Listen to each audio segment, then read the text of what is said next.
աշխատուժի միգրացիայի մասին եւ դեպի դուրս եւ դեպի ներս ինչպես է դա փոխում սոցիալ-տնտեսական դեմքը Հայաստանի Իրականում Հայաստանի դեմքը հենց այդ միգրացիան վերջի 30 տարվա մեջ մի քանի ձևի է փոխել ուրեմն առաջի կարևոր խնդիրը որը ես տեսնում եմ միգրացիան փոփոխման դա բերել է նրան որ մեր սերունդների կապն է փոխվել օրինակ նայեք 60-ականների 70-ականների սերունդը Հայաստանում փսիխոտիպով եղել են մարդիկ, որոնք մտածելուց են եղել առաջինը հասարակության մասին։ Դա այն մարդիկ են, որոնք առաջի Արցախյան պատերազմի հաղթանակն են բերել Հայաստանում։ 80-ականների սերունդը դա այն մարդիկ են, իմ սերունդն է, այն մարդիկ են, որոնք պատասխանատվությունը վերցրել են մենակ իրենց ընտանիքի համար։ Որտեւ իրենք աշկերով են մենակ տեսել, ականջներով են լսել հաղթանակի մասին բայց ապրել են շատ վատ ժամանակաշրջանում, երբ որ օրը մի ժամ հեռուստացույցը աշխատել է, լույսը տվել են, այնտեղ մարդը տեսել է բրազիլիական կամ մեքսիկական սերիալ, որտեղ ամեն ինչ փուփուշ է եղել։ Այդ ժամանակ այդ մարդիկ որոշում են իրենց համար կայացրել, որ իրենք պատասխանատվությունը չեն ուզում ամբողջ հասարակության վրա վերցնեն, այլ ուզում են մենակ իրենց ընտանիքը ապահովեն ու վերջ, դրանով բավարարեն։ Ու սա բերել է նրան, որ այդ սերունդից սկսել է շատ խոշոր միգրացիան հենց այդ խոփանի գաղափարն է սկսել ու դա բերել է շատ լուրջ շեղումի երկրորդ 90-ականների սերունդից արդեն սկսած երբ որ սերունդների կապն է փոխվել հիմա մենք Հայաստանում ունենք շատ մեծ քանակի մարդկանց շերտ որոնք տղամարդու կերպար չեն տեսել մամա պապայի կերպար չեն տեսել ոչ թե դրանց ծնողներն են վատը այլ այդ մարդիկ առավոտից իրիկուն գործի են եղել կամ խոպանում են եղել այդ երեխաները կապը ընտանիքի մեկ այդ տարբեր սերունդների կապը չեն տեսել։ Սա շատ կարևոր խնդիր է, որ մենք պետքա փորձենք Հայաստանում լուծենք, որովհետև եթե չլուծենք, մենք ընտանիք գաղափարը, հայկական հենց այդ տրադիցիոն համախմբման գաղափարը կկոտրենք։ Երկրորդը, Հայաստանից միշտ դուրս են եկել որակով քանակի մարդիկ, որոնք բերել են նրան, որ այսօր պրոֆեսիոնալիզմի մակարդակը Հայաստանում շատ ցածր է։ Ու դա բոլոր ոլորտներում են։ Եզակի ոլորտը, որտեղ մեր մոտ պրոֆեսիոնալիզմի մակարդակը բարձր է, դա ռեստորան, կաֆե, այդ ոլորտն են, որտեղ sense tenants ինչ որ պրոֆեսիոնալիզմի մակարդակ պահվել է բայց մնացած ոլորտներում շատ ցածր է թե սերվիսը թե արտադրանքի մակարդակը մեր մոտ շատ ցածր է որովհետև մենք մեր քաղաքացուն չենք բարձրացնում ու բացի դրանից մեր հենց այդ միգրացիոն process-ները վերջի 30 տարվա բերել է նրան որ արտահերթ շատ մարդ է գնում հիմա թվում է թե մարդիկ դուրս չեն գալի Հայաստանից բայց իրականում դա տենց չի հիմա ավելի որակով մարդիկ են գնում, հիմա արտահերթը դեպի արևմուտք ավելի է շատացել, երբ որ առաջ մասսայական դեպի Ռուսաստան էր գնում, հիմա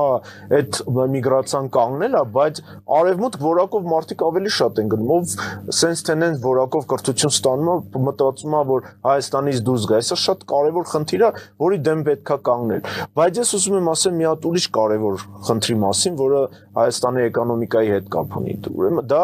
վստահության գաղափարն է բոլոր պետություններում որտեղ հասարակության մեջ վստահությունը իրար հանդեպ բարձր է տնտեսությունն էլ է ավտոմատ զարգանում այսօր մեր երկրում մարդկանց մեջի վստահության մակարդակը շատ ցածր է մենք վստահության ճգնաժամը իհարկե հա ու դա ոչ թե մենք հայկական միջավայրում ոչ թե մենք պետական մարմիններին չեն վստահում, կառավարությունը գործարարներին մարդկանց չի վստահում, մարդիկ իրար չեն վստահում, կառավարության մեջ էլ իրար չեն վստահում, այլ երկրները չեն վստահում։ Ամեն ինչը խաբեության։ Դա վստահության ճգնաժամ։ Հոգեբանական լուրջ խնդիր է, բայց մարդը չի վստահում, որովհետև մարդը չի տեսնում իր ապագան։ Դա հայտնի մանիպուլյացիոն կառավարման մեթոդներն է։ Եթե դու մարդուն ներկան տալիս ես մենակ նեգատիվով, ինքը իր ապագան չի տեսնում։ Ինքը կարող է ներկայում լավ փող աշխատի, բայց չմտածի ներդրում անի, որովհետև ինքը միշտ նեգատիվ է տեսնում։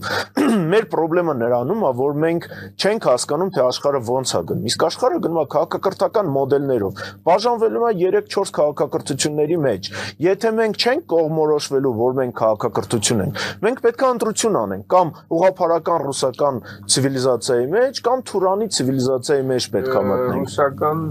նոր դոկտրինայում ուղղափառություն ընդհանրապես հանված է։ Ինչին մենք հանգեցինք ներողություն։ Մենք հանգեցինք նրան, որ այդ միգուցե ձեր ասացի մեջ կա ճշմարտություն, չեմ ուզում հերքել, բայց այդ սերունդը 60-ականների, 70-ականների, 80-ականների սերունդը ունեցել է գաղափարախոսություն, 80-ականների ազգային գաղափարախոսություն, համայնավար ղեկավարներ, այսօր մի հատ այսօրվա աչքով նայեք, այն ինչ որ մենք փափագում ենք ունենալ անկախ Հայաստանում, ունեցել ենք համայնավար Հայաստանում ազգային գործիչներ, որոնցից ամեն մեկը Հայաստանում էպոխա է եղել, լուրջ գործունեություն է ծավալել համայնավարության անվան տակ։ Հիմա գաղափարախոսությունը անկախության տարիներին էլի ուզում եմ զուգահեռ տանել իմ շատ սիրելի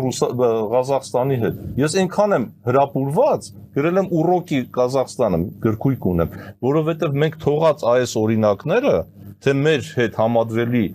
մակարդակում գտնվող երկրները ուր են հասել, գնում ենք անդադ նայում ենք Ամերիկային, նայում ենք Ֆրանսիային, այլ երկրներին, դեղից էլ copy paste ենք անում։ Ղազախստանը այդ ընթացքում գաղափարախոսություն ձևավորեց, Աստանան դարձրեց մայրաքաղաք, գնացեք տեսեք իրենց ազգային պատմության թանգարանը, տեսեք թե ինչ հերթեր են այնտեղ գոյանում, եւ այդ գաղափարախոսությամբ մարդիկ կարողանում են կայացնել պետություն։ Սա է առանցքում եւ կներեք կենցաղային օրինակ կարող է լինի, բայց Մոսկվայում կամ այլուր կարող եք դուք տեսնել տարբեր ազգի վարորդներ, բայց Ղազախ տաքսու վարորդ չեք տեսնի։ Ղազախստանում լուծվել է այդ խնդիրը, որպեսզի արտագաղթը, այ միգրացիայի մասին դուք հարց տվեցիք, կամ նվազագույնի հասնի, կամ կարողանան առավելագույն պայմաններ ստեղծել, տեսլականը հենց դա է նշանակում, որ կարողանանք ինքնադրսևորման մարդկանց, ինքնադրսևորման պարարտ հող ստեղծել, բարենպաստ պայմաններ ստեղծել։ Ուրեմն պետք է մենք մի քիչ ավելի հիմքը գնանք, տեսնենք մենք պարզ մարդու համար այդ պայմանը կարողանում ենք ձևավորել, թե մենք ստիպում ենք, որ դուրս գա։ Ազգային գաղափարը, եւ ազգային գաղափարաբանությունը ինքը կարող է շատ բարդ լինել, շատ մասնագետների, փորձագետների քննարկման, բայց կարող է նաեւ շատ պարզ լինել։ Իմ համար, իբրև հայ մարդու, ազգային գաղափարաբանությունը հանգում է հետեւյալին. ինչ կարող ես դու տալ քո երկրին ու ժողովրդին։ Վերջ, որովհետեւ հանրությունը երկու մասից է բաղկացած. տվողներ, ստեղծողներ, արարողներ եւ փախցնողներ, գողացողներ, այդ ձեր ասած եղբայրս թող փայ մտնի, այն մյուսը մտնի, որ ինչ անեն, կլանեն, փախցնեն, տանեն։ Ուրեմն տվողների գաղափարախոսությունը, արարչագործությունը, ինչ որ մեր ազգի համար բնորոշ է եղել դարեր շարունակ, սա պետք է խթանել։ Սա է պետք է։ Իրականության մեջ մենք ունենք հիմա ազգային որպես ազգային գաղափարախոսություն իրական Հայաստանի այդ կոնցեպտը, որը որ ընդհանրապես արմատներից անիրական է։ Ես հենց սկզբից ուզում ասել, որ Հայաստան ասելու այս մասշտաբի Հայաստանը, այս մասշտաբի ազգաբնակությունը, եթե սփյուռքից կտրվի, նա ոչնչանալու է, միարժեքորեն։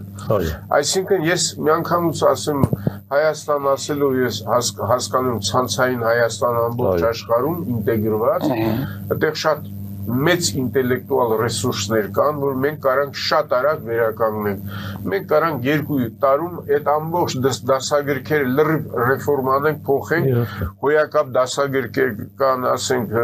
շվեյցարական, հարավկորեական եւ այլն, իսկական հանձնաժողով պրոֆեսիոնալ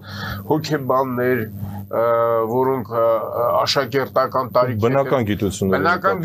ես կարող եմ որ համար կարամ ասենք համասան ես նույնիսկ դասավանդել իմ համար որտեվ չեմ դասավանդել չեմ բացառում բայց խնդիրներ դնել գիտական լուրջ խնդիրներ նոր պարադիգմեր եւ այլ այդ ես դայինն է բայց սա ընդհանրապես պահանջված չի մի հատ միջնորդ հարցներ ուղղություն մենք խոսել ենք դրա մասին բայց ես կուզենայի այստեղ եւս մեջ բերեք փաստորեն այժմ մեր պետությունը եւ այս 20-30 տարիների ընթացքում մեր պետությունը երբեք գիտական աշխարհի առաջ որոշակի խնդիրներ չի դրել ընդհանրապես չկա ավելին ասեմ դիվանագետները այսօր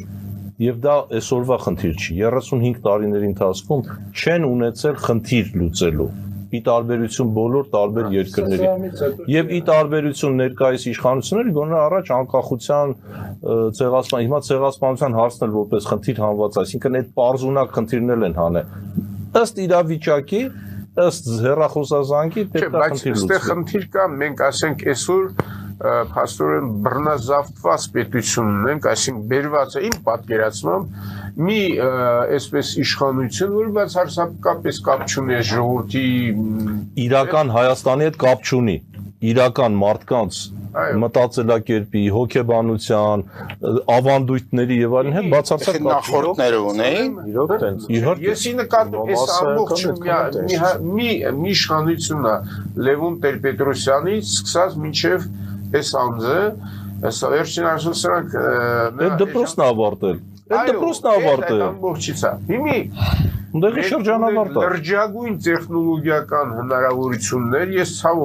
այս երկու օր առաջ ասենք հանդիպել եմ մարդու հետ, որը շփման մարդկանց հետ անմիջապես ընդհանրենք Իլոն Մասկի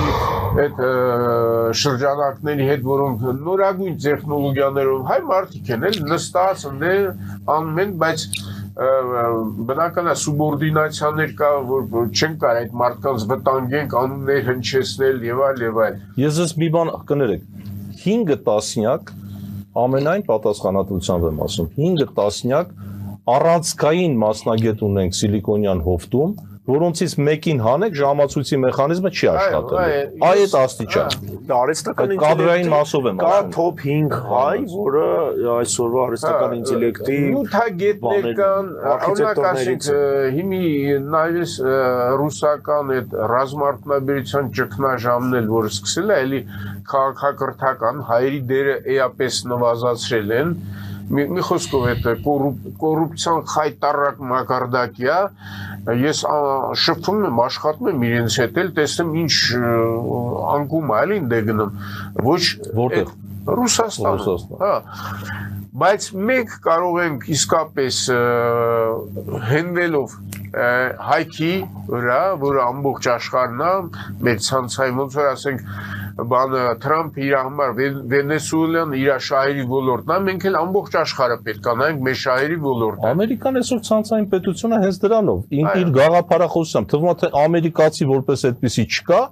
բայց իրենցից ավելի հայրենասեր նույնպես չկա։ Իրենից ավելի նպատակային գործող պետություն նույնպես չկա։ Կենորը նայում եմ Ղազախստան պատմաբաններին առաջացել,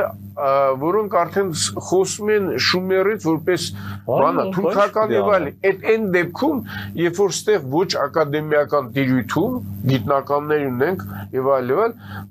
հայագետներ ունենք, որ այդ կապը հաստատել են։ Հա որ ապացուցում են, որ ասենք շումերական լեզուն 94%-ը Արմեն Դավթյանն է հիմնավորել, Արթուր Արմինն է հիմնավորել եւ հիմնավորում ով է նայում լսում։ Այդ մարդիկ դուրս են շպրտված, ընդհանրապես ակադեմիական ոլորտ չկա,